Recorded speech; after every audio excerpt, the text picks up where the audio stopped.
여보, 우리 출국하기 전에 애들한테 보낼 사진이나 하나 찍읍시다. 아유, 좋죠. 이럴 줄 알았으면 화장 좀 더 곱게 하고 나올 걸 그랬네. 요새 젊은이들 보니까 티켓도 같이 사진 찍어서 올리던데 우리도 해봐요. 그 SNS 올려서 애들이랑 다 같이 보면 좋잖아요. 티켓도 찍어? 별걸 다 찍는구먼. 어허, 근데 그렇게 찍으면 글씨가 보이기나 하겠어? 애들이 잘 보고 안심할 수 있게 내용이 잘 보이게 찍어봐요.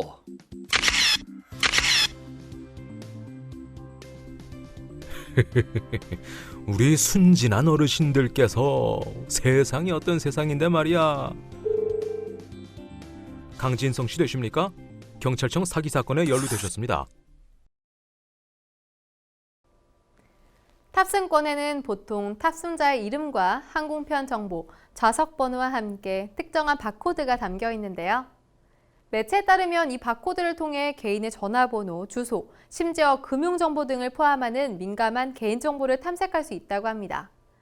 따라서 전문가들은 SNS에 이러한 인증사진을 올리는 것을 주의해야 한다며 항공기 이용 후에는 탑승권을 반드시 파쇄해야 안전하다고 조언하고 있습니다.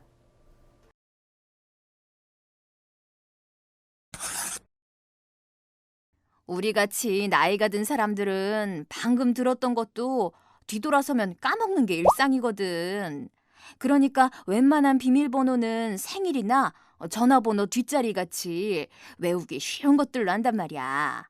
근데 며칠 전에 모르는 번호로 내가 어디라더라? 아무튼 내가 가입을 했다면서 자꾸 연락이 오는 거야. 너무 황당했지. 오래 살다 보니 뉴스에서만 보던 일을 나도 겪는구나 싶었다니까. 아들 녀석한테 말해서 지금은 비밀번호들을 바꿔놓은 상태야. 그제서야 조금 안심이 되더라고. 개인정보 유출이 심각하다는 얘기는 많이 들었는데요. 앞서 이야기처럼 정말 예상도 못한 경로로 우리의 개인정보가 유출될 수도 있네요. 정말 보면서 어이가 없어서 웃음도 나왔습니다. 이게 말이죠. 개인정보 유출은 유출로만 끝나는 것이 아니라 우리를 각종 범죄에 노출시킨다는 게 문제입니다. 그래서 이런 범죄로부터 우리를 지키려면 미리 예방할 수밖에 없습니다. 방법이 없어요. 그래서 이번 시간에는 개인정보 보호에 대해 알아보도록 하겠습니다. 우선 개인정보가 무엇인지부터 정확하게 알아야 할 텐데요. 개인정보가 뭐라고 생각하세요? 네, 딩동댕동 정답입니다. 성명, 주민등록번호, 이동전화번호 등 특정 개인을 알아볼 수 있는 정보를 말하는데요. 이렇게 나를 나타내는 개인정보가 유출되면 어떻게 될까요? 제 이름과 제 핸드폰 번호로 텔레마케팅, 스팸 메시지 등이 고객 모집에 불법으로 사용될 수 있습니다. 고객 모집은 양반이죠. 금융사기나 휴대폰 대출 등에 악용될 수도 있습니다. 와, 정말 상상만으로도 끔찍하죠. 그래서 항상 개인정보를 철저하게 보호하고 관리하는 것이 중요하다입니다.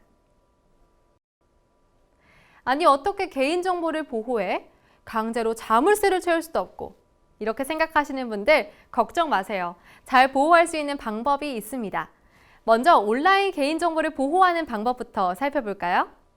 첫째, 가장 중요한 비밀번호는 영어, 숫자, 특수문자를 조합해서 8자리 이상으로 설정하기, 그리고 주기적으로 변경하기. 압니다. 이거 완전 귀찮다는 거예요. 그래도 어쩌지 해야겠죠.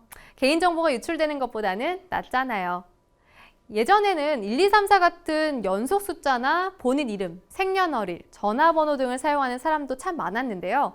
요즘은 워낙 해킹 방법이 교묘하고 치밀해서 다양한 조합으로 비밀번호를 만들어야 합니다. 아무리 귀찮아도 이 비밀번호 설정은 개인정보를 지킬 수 있는 최대한의 방어라는 점 꼭 기억하세요. 둘째, 본인 확인을 할 때 주민등록번호를 입력하는 경우 있으시죠? 이렇게 주민번호를 넣는 대신 대체 수단을 사용할 수 있습니다. 바로 안전한 IPN을 사용하는 건데요. IP는 간단하게 말해서 주민번호 대신 인터넷상에서 신분을 확인하는 개인 식별 번호예요. 어디서 받냐고요? 네, 공공 IPN 센터를 통해 발급받을 수 있습니다.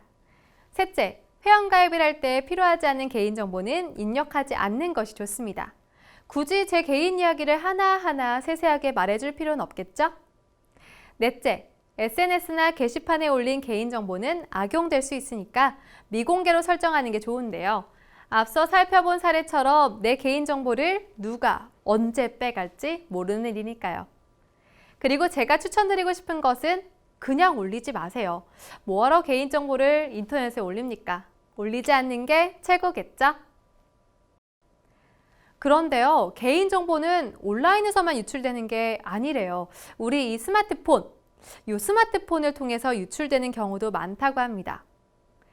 와, 정말 신경 써야 하는 부분이 한두 군데가 아니죠. 그래서 이번에는 스마트폰에서 개인정보를 보호하는 방법에 대해 알아보겠습니다. 첫째, 스마트폰 개인정보 보호를 위해서 필수 백신 앱을 설치합시다. 둘째, 스마트폰을 바꾸거나 버릴 때 스마트폰에 저장된 개인정보를 반드시 삭제해야 합니다. 제 개인적인 사진이나 연락처를 누가 본다고 생각하면 와, 정말 상상만 해도 끔찍하잖아요. 그러니 버리기 전에 모두 삭제! 셋째, 믿을 만한 문자와 메일만 확인합니다. 특히 우리 공짜 좋아하잖아요. 공짜 쿠폰, 공짜 문화상품권. 제가요, 살아보니까 세상에 공짜가 단 하나도 없더라고요. 그러니 누가 공짜를 준다고 하면 그건 뭐다? 사기다. 자나깨나 스미싱을 조심하세요. 넷째, 보안 설정이 되지 않은 공용 와이파이를 사용해서 금융거래를 하는 것은 절대 금물입니다. 공용 와이파이는 잠깐 꺼두시고 금융거래를 진행해 주세요.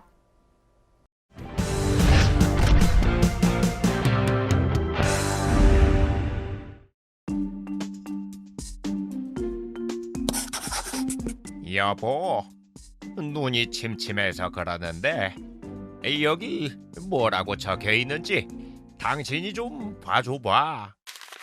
아이, 무슨 글씨들이 그렇게 작은지 빽빽하게도 적혀 있구만. 어디 보자. 미납요금 채권? 응? 미납요금?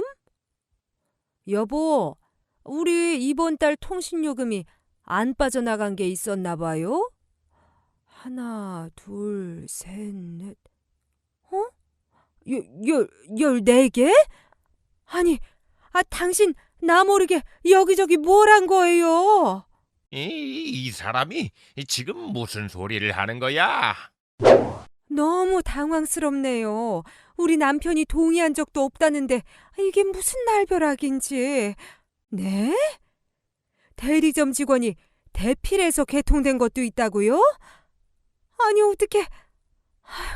그럼 이제 뭘 어떻게 해야 하는 건가요? 우선 애들한테 연락을 해봐야 하나?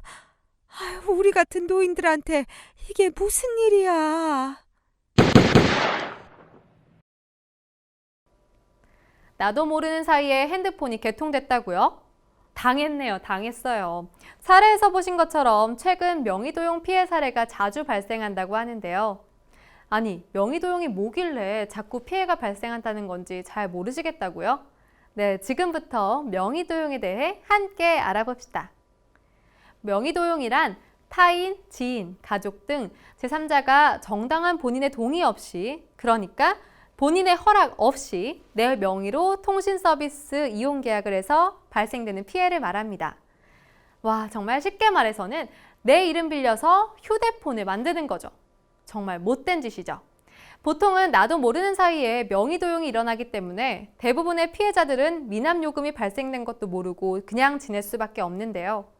그러다가 한참이 지난 후 추심업체로부터 연락을 받고서야 어라? 뭔가 이상한데? 이렇게 문제가 발생됐다는 것을 알게 됩니다.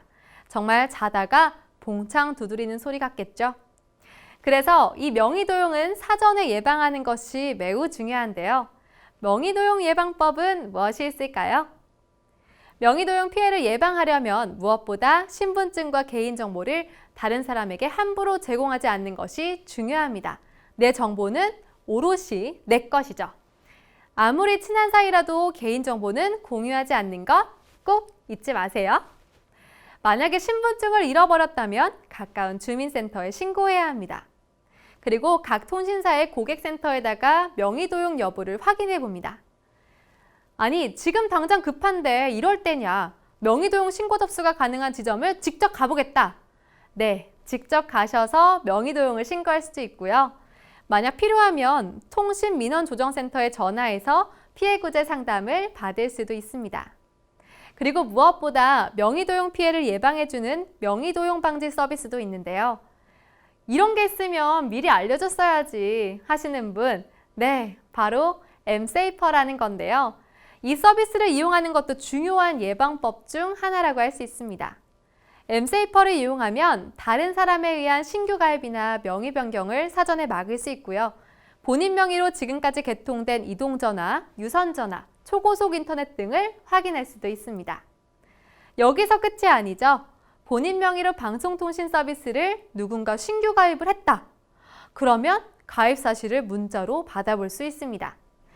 오호 범인, 너 딱 걸렸어. 딱 기다려. 이렇게 되는 거죠. 그러니 이 서비스를 적극 이용하는 것이 좋겠죠? 자, 지금까지 개인정보 보호 및 명의도용 예방법을 알아봤는데요. 오늘 배운 내용 잊어버리지 말고 꼭꼭 기억해 주세요.